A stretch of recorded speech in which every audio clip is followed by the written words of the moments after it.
Good morning. I am Coffee Kevin, and I am here with a great friend of mine, John DuRocher.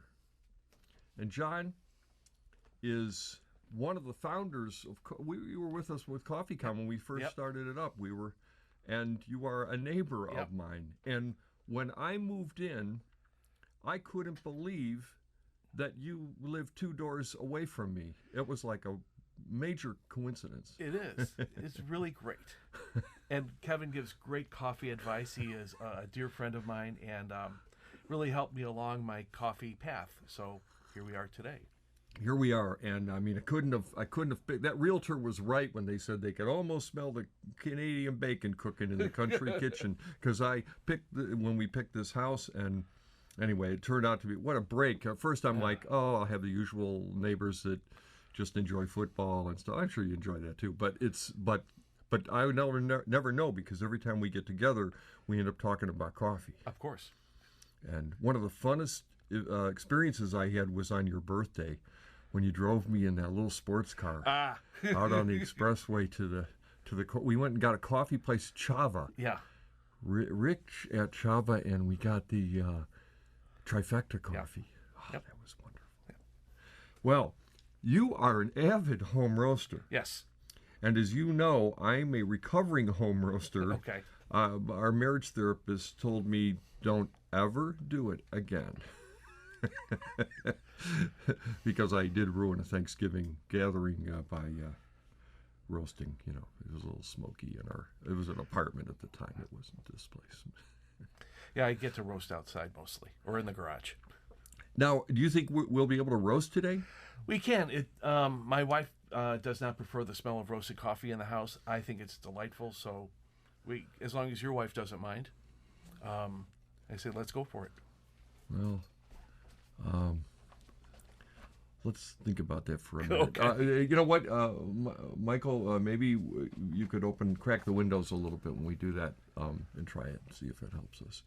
We should be okay. As long as I don't flame it, I think we ought to be good. Okay, good, good. Now tell me about home roasting. I mean, it's, a lot of our audience probably doesn't home roast. They buy roasted coffee, Right. And I've always thought brewing is something I'm into it so much, and I really want to.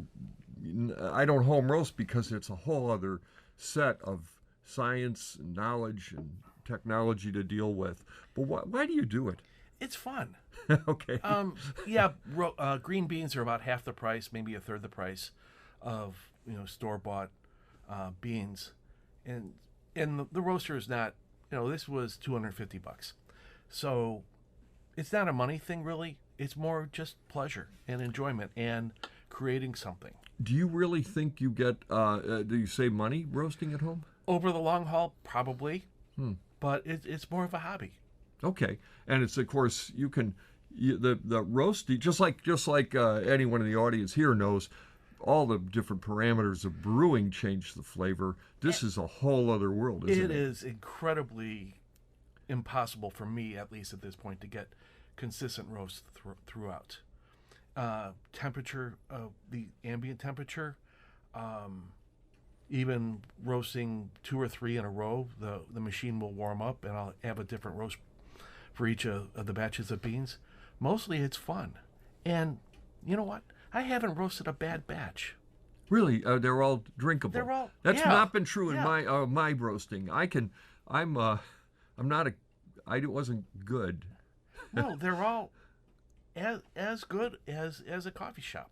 Wow. Now I'm really excited. And of course the green coffee is, you get it by the pound, or do you buy it by? I buy it by the pound usually. There are a number of bulk distributors.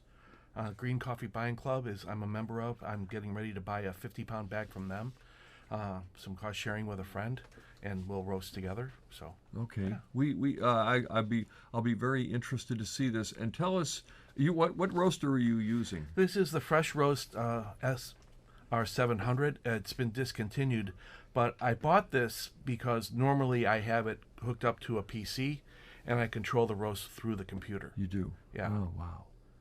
Through a computer? Yeah. So most roasters You just do it by eye. So does the computer actually tell you? It changes the fan speed, the heat level, the cooling. Is it fast enough to keep up with the roast, or Yes. is there latency? Okay. No, there's really no latency at all. Wow, that is incredible. I'm very happy with this roaster. Man, that is amazing. So you could do that. Now, I take it that really you could do it, I mean, technically you could do it from your phone.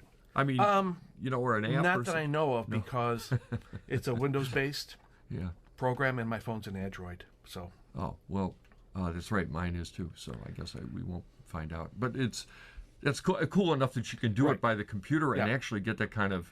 Let's face it, you're not going to really be roasting remotely. No. Because we're all staying home from work anyway. Right. Yeah. Okay. So my laptop, unfortunately, is at my office. So Okay. So we're going to try to do it on the fly today. Okay. Let's start, and tell me anything you want about the green coffee. I know the green coffee pretty well. This is a Colombian green coffee. I got this from the Colombian Coffee Club. And it's floral, citric, caramel, vanilla, cacao, jasmine, honey, red fruits, dry fruits, herbal, medium creamy texture, body, sweet and soft flavor. Man, this just sounds like it's ice cream or something. It sounds great. I will take this to a medium roast. Yeah, okay. And we'll see how it goes. It should take about 10 minutes. So it'll be on this side of second crack. Yes. Second crack, for everyone who knows, there's 2 cracks. Go ahead, explain them. The first crack is normally when, for a lighter roast, I would pull something off the roaster.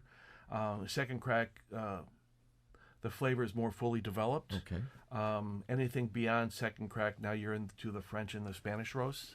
And then coffee flambe after that, where you actually flame it, which is never good. There's, surprisingly though, there are roasters that can get. Who was telling me this? We had Mike Ebert on the show, and he said that Pete's, he felt, because they manually roast still. In other words, they actually roast, and Starbucks is more automated.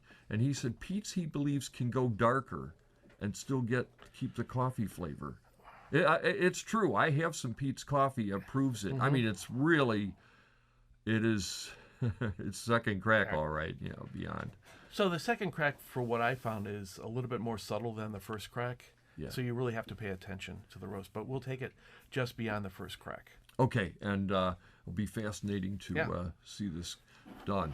Okay, we'll go. Now, this thing here, the hat it's wearing, does what? This is the chaff collector, yeah, and it also prevents the beans from flying all over the place. Oh, that's right, yeah, because in my Civets hand roaster, they can. You gotta almost dance with it. Right.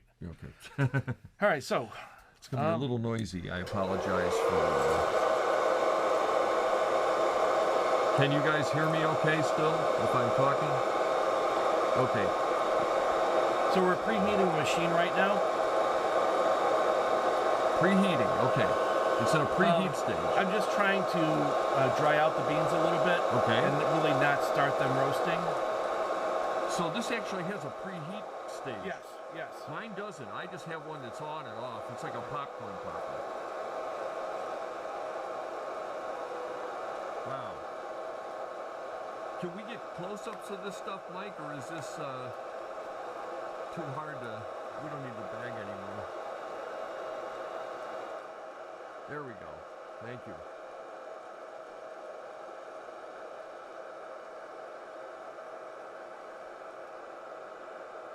Here. Oh, this has to be here, right? Okay.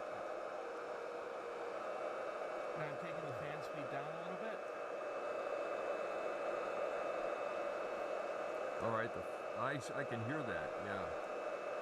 So why do you bring the fan speed down? To allow more heat to stay in the chamber itself. I see. It actually causes the beans not to have as much airflow. Right. So they actually settle more and they get hotter. Okay. I'm just really trying to understand this because I feel like I've never really figured that out.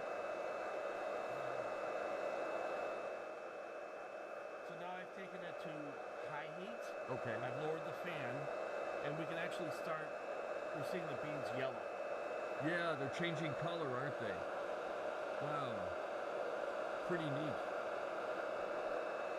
Okay, so and they actually look drier. Maybe it's my And imagination. the volume has increased. of the They're beans. puffing up a When I little bit. started, they were right below this band. Now they're clearly above the band. Okay. Now, do beans from different regions, they roast differently? Absolutely. And so I normally have a journal that I'll write, start time, stop time, roast levels, and where it is in the roast profile. Even though I do it with a computer, I record everything typically. And then what I remember that when I brew the coffee, I'll go back to the profile and I'll make notes about the flavor profile. Wow, look at. So this is really when you want to geek out, this is what you do. So, Yeah, and do you have a pretty good diary? yes. Of all things, there are a couple things that I am really spot on.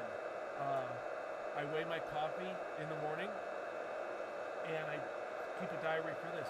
Other than that, I'm like fly by the seat of my pants, so it's just weird. Wow, look at this. And I'm starting to see. I'm starting to see some. It's getting to be roasted. It looks like it's not that far away from being what's called a supermarket roast, the lightest. Coffee sushi. Coffee sushi, yes, or that's right. That's exactly right. And that is, and actually, there are some third wave roasters that go really light. And I'm not there either, but I think the reasoning they've given me, the defenders of this, say they want to taste all the origin they can. And yes, the origin characteristics are in play, but it doesn't even, sometimes to me it doesn't taste like it's done. It's just like too rare. Oh, now we're getting some, this is really getting into the area where they probably would stop it. How much predictive engineering goes into this? I mean, how much of this do you have to go, it's gonna be, I gotta beat this point, but I need to sense when it's about to do this. Do you ever roast like that, or is not really? I use a framework for my journals. Okay. So we're starting now to get first crack. So we probably have got about a minute and a half left. It's popping. I hope they can hear it at home. Can they hear the crack smack? It's okay. It's okay. It's okay. Are you opening the crack in the window a little bit? That's good. Yeah. No, I wanna stay married. Okay, that's the goal. I'm laughing. A gallows laugh. Okay. So we have about a minute left. Wow, look at this. Oh man, this smells so great. It is. So I could have, if my wife were to have perfume like this. Oh yeah. Oh. We should put out a perfume like this. Now that CoffeeCon is up and running, we should do that. I like working in the early stages and then get rid of me. So we have about a half a minute left. Oh. It just looks delicious. Now this is where I get nervous and see I'll just kill it because I'm afraid to go into. Yeah, I'm afraid of it because it goes to second cracks. When I hear that doubling so easy. No, we have. And it's too dark for me. We have about 20 seconds left. Wow. I'm trigger happy. That's what it is.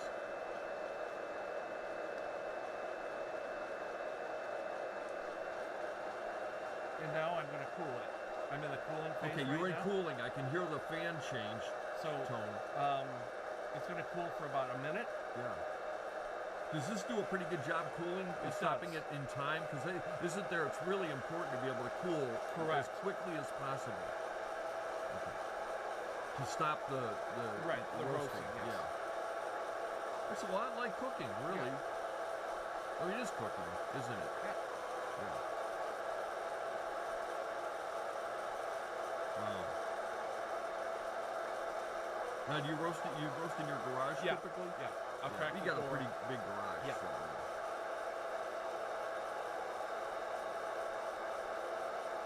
And does it get too cold to roast? when it gets really like sub-zero, Yeah. it takes a lot longer to roast. And they really can't get much beyond a second crack, early second crack. Right. Well, that's good. Yeah. Right.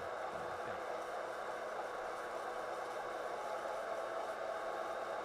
Well, to me, it smells better than the coffee that I've roasted. Maybe I just don't know how, but now I'm learning. I should have you teach it. So. Oh, I'm a hack.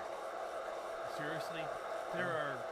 I'm in some roasting Facebook groups, and there are people out there who just take it to a much, much higher level. Yeah. But you told me something a long time ago about coffee. You had a friend, or you were being interviewed by somebody, and they went to grab the cream to put in their coffee, and then they were with you, and they thought, because you're the coffee guru, that they shouldn't have put cream in their coffee. Right. And they stopped, and you're like, no, put cream in it. Drinking coffee is all about the experience. Right. I mean, it's what you like. If you like Folgers, drink Folgers. Exactly.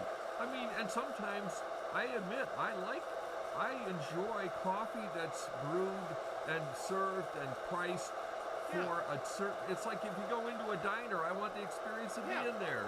It's like sometimes it really surprises you how good it is. Yeah.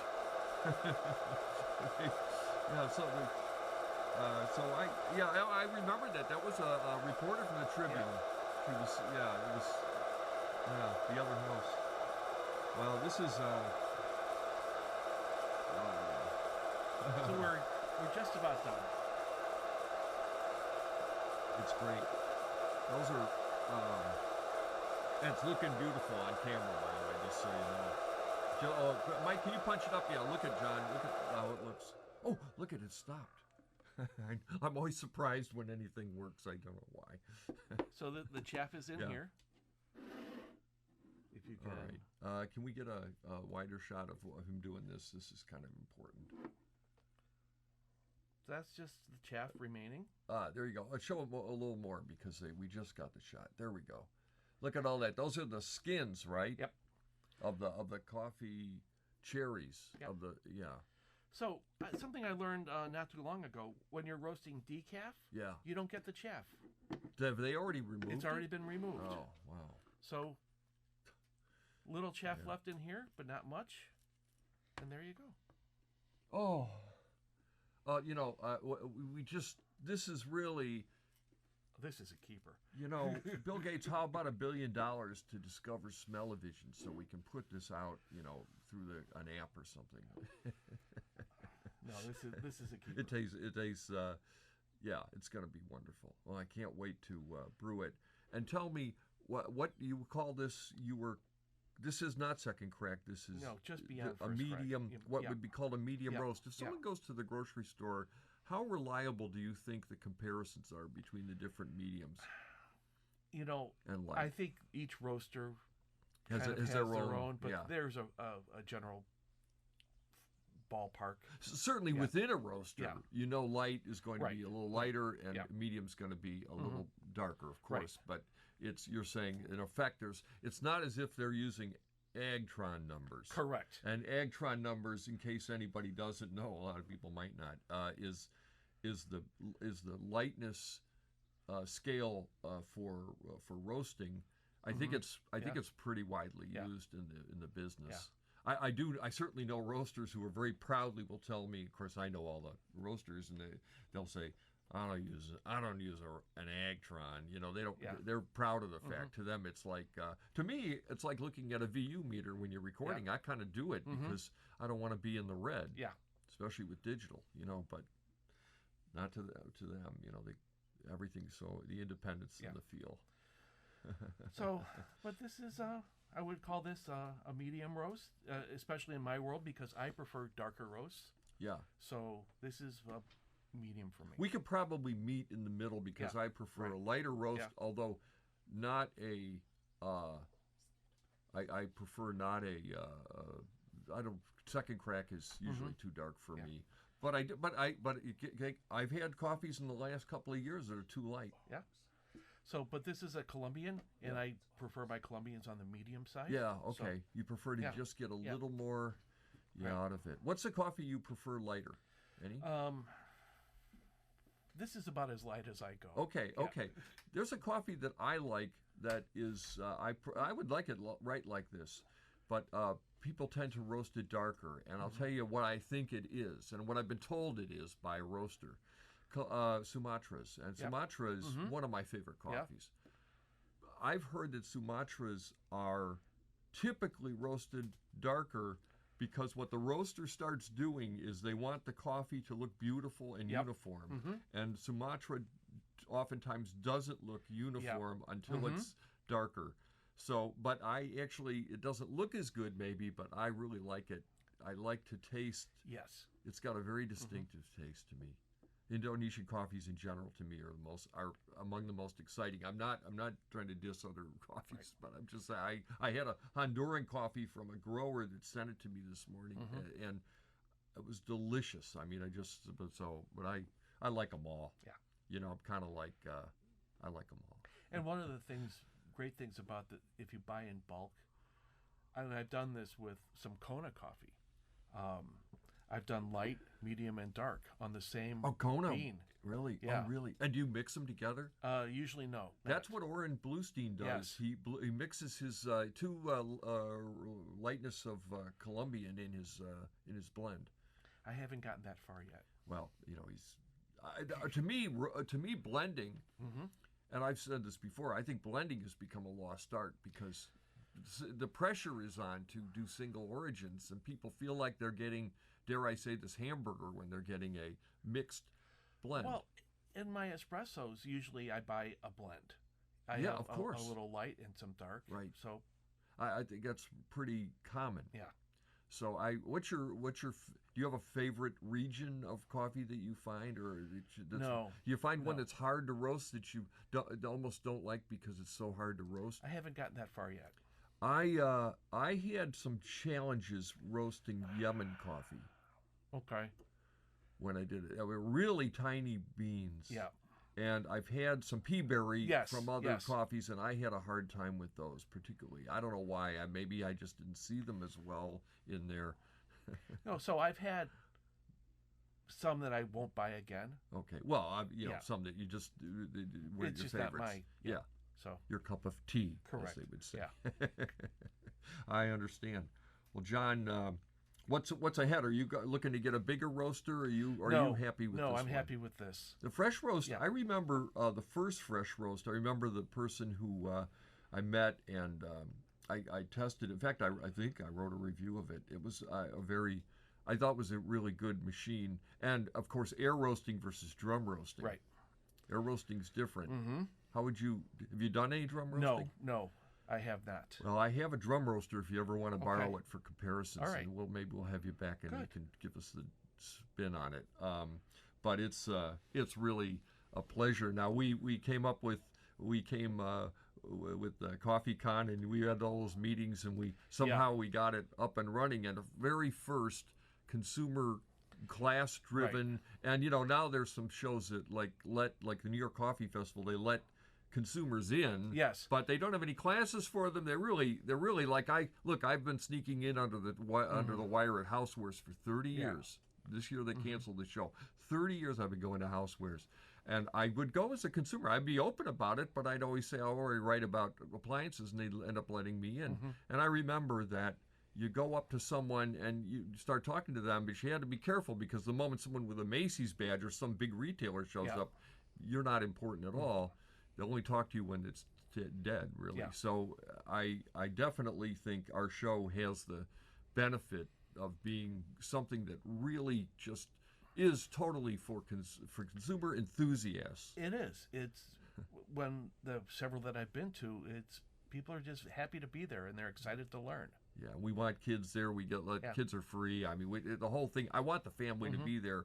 I'm always thinking there's some little kid that's going to go out by the home roasters. I saw this kid the first year we did CoffeeCon. We had the outdoor roasting on the patio at the IBEW building, and I saw this little kid out there, and he's just looking. He was so excited by looking at this woman she had a heat gun, and she had a silver bowl, and she was roasting coffee in it, and he was like hypnotized. And I thought, this is like watching Keith Richard in 1956, you know, at a music festival show, and he's seeing some guy with a guitar, and he's like, wow, I could do that. And I thought, man, there's nothing like being able to say that we had that type of impact on someone. I just look for that interview someday where some great roaster says, well, I was a little kid and I got dragged to CoffeeCon. Yeah. And I saw this lady with this heat gun and roasting in a dog bowl, in a steel dog bowl. A dog bowl. That was what, and I mean, the alchemy happened. You know, it's so cool to watch it change colors. I think in that way, roasting's is better than brewing because it's so much visual. Yeah. And you got to pay attention to it. Yeah, I mean, that's probably a problem I have. When I was using my popcorn popper and I'd walk away, that's when I had the flame out. So you turn your back for a minute. Oh man, I have this crank roaster that goes on the stove. Okay. All right. I don't know where I bought it. I bought it at some sort of a strange store, and it was. You just cranked it around to make it work, and I got some okay beans with it, roast with it, but it was odd. You couldn't see. Yeah. You know, you had to open this thing with a glove. Be careful. Yeah. All right. Well, it's great to have you here. Thank you, Kevin. Thank you, John. We'll see you. Well, you know. You'll see me on the deck. You can always roasting, and you can always count on me to come over and ask for a small sample of coffee. Good. And you're always very gracious. Thank you. Thank you. John DuRocher. I'm Coffee Kevin. CoffeeCon's coming up in Chicago in October 10th and 11th. And we think everything will be settled down by then. In the meantime, we'll be, I think everybody who has an event is thinking about this. But I know we want to be very cautious and we want to do the right thing. Most important thing to me is coffee and you. And that we're all going to get to drink coffee a long time. So don't be concerned. We're on this as everyone is, and about being concerned about large groups again. About October, I'm hoping we have things settled down by then. I'm sure it will be. Okay. Thank you, John. Thank you, Kevin. And I'm Coffee Kevin, and we'll see you soon.